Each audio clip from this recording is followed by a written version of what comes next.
historian for the class of 2023.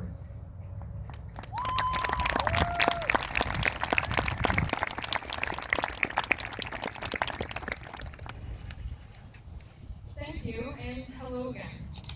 I'd like to begin by thanking my wonderful parents, sister, family, and friends for all their support in my endeavors, for it never went unnoticed nor unappreciated. Furthermore, I'd like to thank each and every one of you and congratulate you. You've paved your own way here.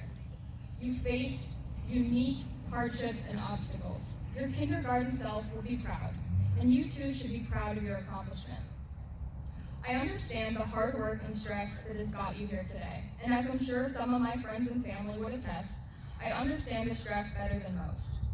At the end of freshman year, I was ranked 4th in the class, and it was at this moment I decided I wanted to be in the top 3.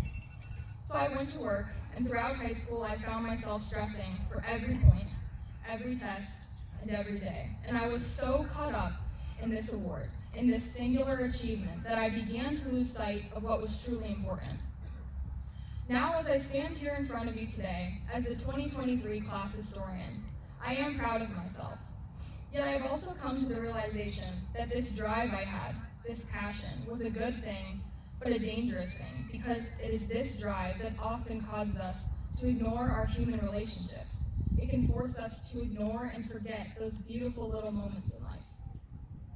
This next chapter that we are about to begin is all focused on our future and our career and what we're going to be and the change we're going to make in the world. And I still encourage each and every one of you to find your dream, to find your passion, but I advise you, as someone who found themselves consumed by the blinders of ambition, to not lose sight of what's around us, to live in this moment. Because if you don't take the blinders off, life will speed past you. Ultimately, we must realize that the best preparation for the future is living as if there were none. When I was first informed I needed to write a speech, I was unsure what I should leave you with. I knew it should be something important, something grand, but I am no wiser than you. I have not lived any longer than you. I don't know better than you. So I reached out to a mentor far wiser than me. They told me that because everyone's journey in life is different, we often learn huge life lessons at different times. The lesson one learns at 40, someone else learns at 10.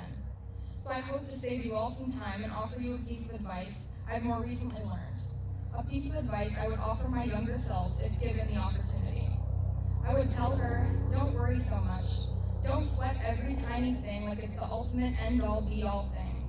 I would tell her it's good to have a plan, but it's also good to rip it up and do something wild and daring, even if it feels like you are throwing away everything you've worked for.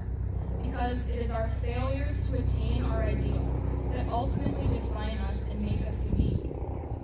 It is not easy, but if you accept your failures and handle them correctly, your perceived failure can be a catalyst for profound reinvention.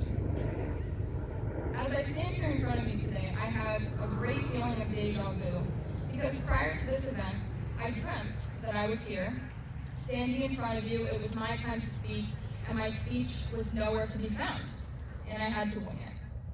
Now I realize that subconsciously, maybe I began to realize that as we leave high school, we are about to start the greatest improvisation of all. With no script, no idea what's going to happen, with people and places we have never seen before, with no control.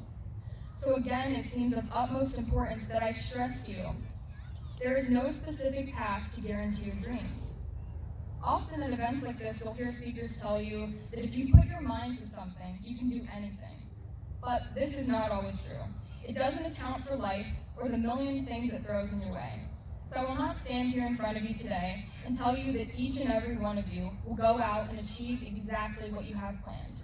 Instead, I urge you to live now, to live in this moment, to realize that we are graduating and all 13 years of our education have led to this moment.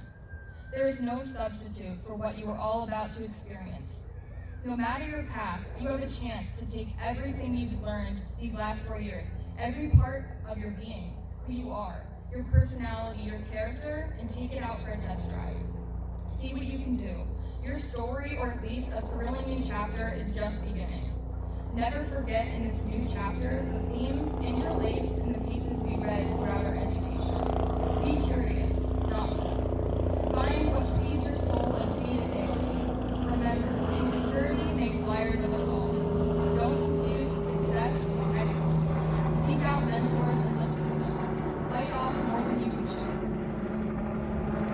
a surpassing joy it is to stand here with you and root for you in your future, in which I have no doubt you will all use my amazing advice. A favorite artist of mine sums up the theme of my speech in a few words. Life is a balance of holding on and letting go. Graduates, holding on and letting go is actually about creating a transition. A transition is the process of going from the place that you have been to the place that you are going, even if you don't know what that destination is. Most of us would prefer a straight shot from one place to the other, but invariably, there is the dreaded middle. The middle is where all of the real action takes place, and where your transformation happens. This is now. Thank you.